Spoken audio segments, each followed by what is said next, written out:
Dobrý den, milí diváci, sledujete rozhovor týdne. Možná už jste slyšeli o tom, že vlasová analýza může odhalit pravdu o našem zdraví. Jak to vlastně je, tak to nám přišel říct pan doktor Jaroslav Orlík, internista a enterolog v Krnovské a Opavské nemocnici. Dobrý den, vítejte u nás, pane doktore. Dobrý den. Tak pokud se člověk chce zajímat o svůj zdravotní stav, tak zřejmě doporučíte buď krevní rozbor, anebo vlasový rozbor. V čem je ta vlasová analýza přínosnější? Je tam rozdíl v tom, co nám to přinese.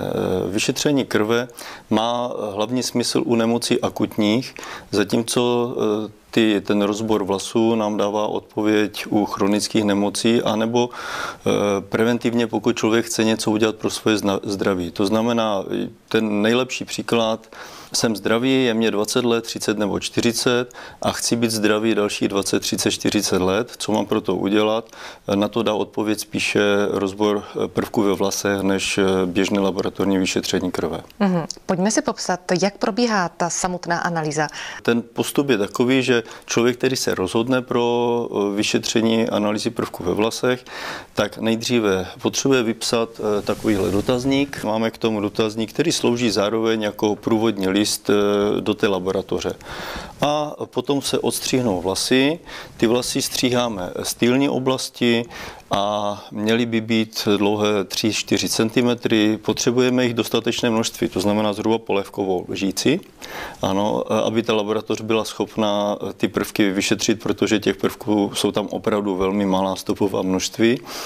A potom pošleme dotazník s těmi vlasy do laboratoře. Laboratoř provede vyšetření na přístroji, kterému se říká spektrometr, a dá nám to výsledky, takže nám to hodnotí jednotlivé koncentrace prvků. A to, co je důležité, že my potom vyhodnocujeme poměry prvků mezi sebou. A tyhle ty poměry nám potom určují takzvané biochemické tendence k nějakým onemocněním. To znamená, že na základě té analýzy prvků ve vlasech já tomu člověku nemůžu říct přesnou diagnózu nemoci. Já mu neřeknu, máte vysoký krevní tlak, máte cukrovku, zítra si zlomíte nohu a pozítří dostanete zápal plic. To opravdu nejsme schopni, ale můžeme říct, máte tendenci k vysokému krevnímu tlaku, máte tendenci k cukrovce, máte tendenci k osteoporóze, to znamená, že pravděpodobně někdy si častěji budete lámat nohy, nebo máte tendenci ke snížené imunitě a můžete dostat častěji infekční záněty. Jo, takže jde nám o ty tendence. A řekněme, že já vidím, že tam v té analýze vlasů, v tom rozboru, že pacient má tendenci k vysokému krevnímu tlaku. Já nepoznám, jestli už ten vysoký krevní tlak má teď a jestli už třeba na něho bere léky, anebo ho dostane za 20-50 let. Jo, ale je tam ta tendence. Na druhou stranu, pokud dosud ten vysoký krevní tlak nemá a ta tendence tam je, tak s pravděpodobností 95 až 99% ten vysoký krevní tlak jednou dostane. Takže není to tak, že třeba u pacienta zjistíte nějakou nevylečitelnou chorobu, což by asi bylo špatně, že nahlížíte takhle do budoucnosti. To nejsem schopen zjistit. Jo? Nemůžu zjistit nevylečitelnou chorobu, nemůžu zjistit ani, že by tam byl sklon k zhoubným nádorům, ale jsme schopni zjistit, že tam je třeba snížená antioxidační ochrana. To znamená, že ten člověk má nižší ochranu proti volným radikálům a je tam určitá pravděpodobnost, že by mohlo ke vzniku zhoubných nádorů dojít. Analýza vlasů se ve světě používá už více než 20 let. K nám se dostala teprve nedávno. Je opravdu určena pro všechny? Já vás malinko opravím, ona ta analýza se používá už od 80. let minulého století, u nás ji používáme zhruba 15 let a je opravdu pro všechny. Jo, pro všechny, kteří chtějí být zdraví, anebo kteří mají nějakou chronickou chorobu a chtějí pomoct při léčbě té chronické choroby. To znamená, není to alternativní medicína v tom smyslu, jak se chápe, to znamená buď nemocniční léčba, anebo tady tahleta, ale je to doplněk, taková komplementární medicína, to znamená podpora té léčby běžné, standardní. A je to vhodné třeba i pro těhotné ženy a malé děti? U těhotných žen je to velmi dobré, protože tam u těhotných žen dochází k vyčerpání některých prvků. To znamená, že tam jsme schopni zjistit, co konkrétně ta těhotná žena má doplňovat. Velmi důležité je to i ke skončení těhotenství, to znamená, pak jsme schopni té ženě říct, co přesně má dělat během kojení. A u malých dětí je to vhodné tehdy, když jsou nemocné, bych řekl. Jo, fakt je ten, že nejmladší dítě, které jsem vyšetřoval, mělo 3 měsíce a na druhou stranu nejstarší osoba měla přes 90 let, takže si myslím, že to vhodné je opravdu pro všechny, kdo má vlasy. A co jste zjistil u toho malého dítěte, mě zajímá? To malé dítě mělo atopický ekzém a zjistili jsme tam mimo jiné nedostatek hořčíku a zinku. A tam to je tak zajímavé, protože to dítě bylo kojené, to znamená, že tam ta suplementace probíhá přes matku. Jo, to znamená, ty potřebné prvky a vitamíny pro to dítě dostává ta matka a předává mu to potom mateřským mlékem. Atopiku je čím dál více mezi námi, takže rozhodně můžete říct, že pomáháte i těmto pacientům? Většinou máme velmi dobré výsledky, řekněme, že jsme úspěšní u 80 až 90% atopiku. Kdo jsou vůbec vaši klienti? Napadají mě, že to jsou lidé třeba, kteří mají problém s padáním vlasu, anebo se na vás obracejí i pacienti například s obezitou, chronickou únavou. Jak to je? Chtělo by se mi odpovědět ano. Samozřejmě, že spousta lidí, kteří mají problémy, zvláště žen, které mají problémy s padáním vlasů, tak se obracejí a obracejí se správně, protože to není většinou onemocnění vlasů jako takových, ale je to odraz vnitřního prostředí a tam jsme schopni spravit nebo upravit rovnováhu mezi těmi prvky uvnitř buněk a ono se to potom odrazí v tom organismu a odrazí se to taky na vlasech.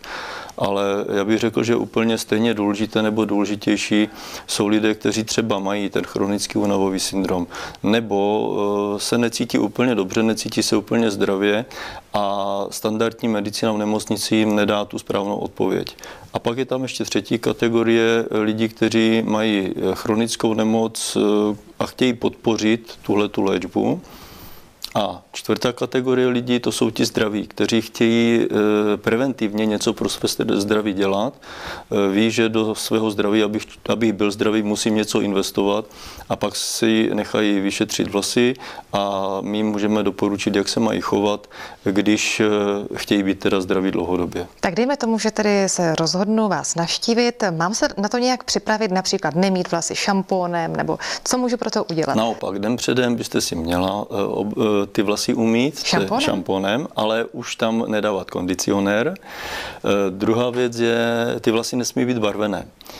To znamená, že pokud, já vím, že dneska namítnete víc než 70% žen a určité procento mužů mají barvené vlasy, pak je potřeba ty vlasy nechat v tylní oblasti odrůst, abychom stříhali nebarvené vlasy, protože každá barva má v sobě nějaké prvky a potom nám to zkresluje ty výsledky.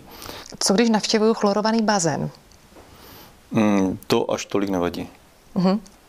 Dobře, takže přijdu k vám, vy mi ustříhnete vlasy, pošlete je do laboratoře a pak dostanu do rukou výsledky a především komentář, jak mám dále pokračovat. Tak, to je hodně důležité, protože ty výsledky vypadají takto.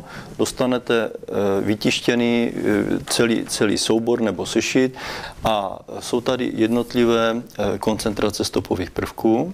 A to, co je důležité potom, jsou na té druhé stránce, jsou tady jednotlivé poměry mezi těmi prvky. Každý ten poměr má vztah k nějakému systému nebo k nějaké žláze a určuje mě tu biochemickou tendenci. A jakmile máte ty výsledky, tak potom spolu sedneme zhruba tak na hodinu, někdy hodinu a půl a já vám vysvětlím jednak, co mě o vás ta analýza říká, a to, co je důležitější, co s tím dělat. To znamená, jak upravit tyhle ty poměry a k tomu, abychom ty poměry mohli upravit, tak potřebujeme udělat úpravy ve 3 oblastech. Ta první je, že vám řeknu, jakým způsobem se vyrovnávat se stresem.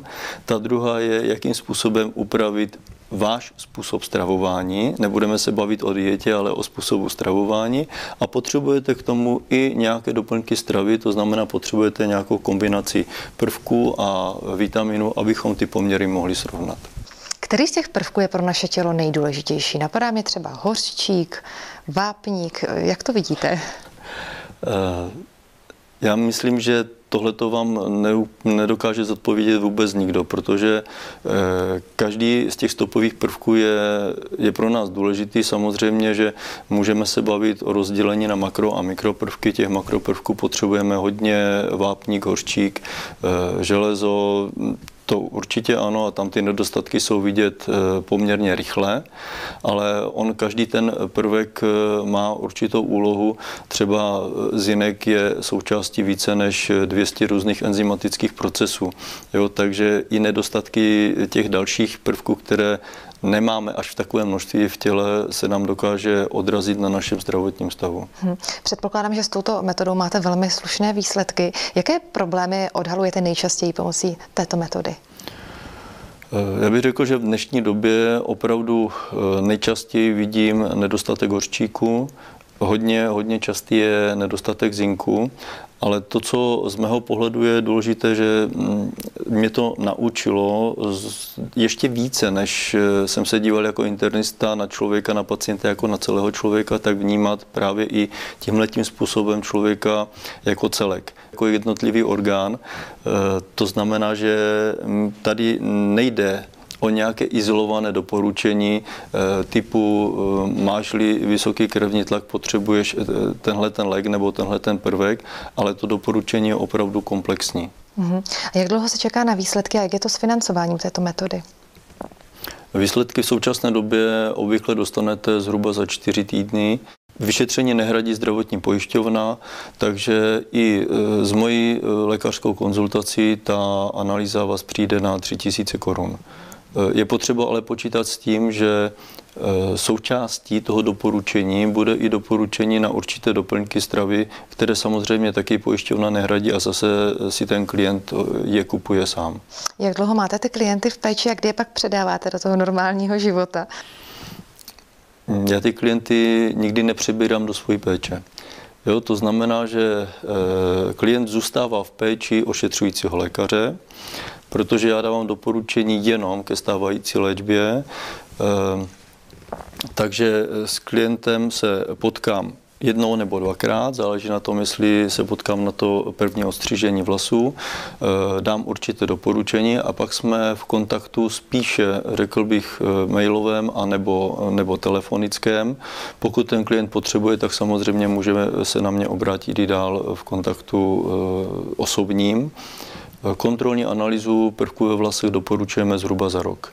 Jo, dřív to nemá smysl, protože ten organismus se nedosytí těmi prvky a neudělají se tam ty změny rychleji než zhruba za ten rok. My jsme tady zmínili pacienty s atopickým ekzémem. Jakým dalším pacientům pomáháte nejvíce třeba? Hodně často teď se na mě obracejí lidé s latentní tetanií, to je onemocnění velmi časté z nedostatku hořčíku a tam ta pomoc je opravdu evidentní a hodně dobrá a častá. A pak se na mě lidé obracejí s padáním vlasů, ti, kteří třeba řeší nadváhu nebo cukrovku, vysoký krevní tlak, tam jsme schopni velmi dobrou podpůrnou léčbou. Zajímavé výsledky máme třeba u některých pacientů s roztroušenou sklerózou jako podpůrnou léčbu. Tak držíme palce, ať se vám daří. Děkuji. Doufám, pane doktore, že se naše povídání divákům líbilo. Děkuji. A já se budu těšit opět příště, když se budeme povídat o hubnutí na základě genetického kódu. Děkuji a děkuji za pozvání do pořadu. A vám, milí diváci, přeji hezký den.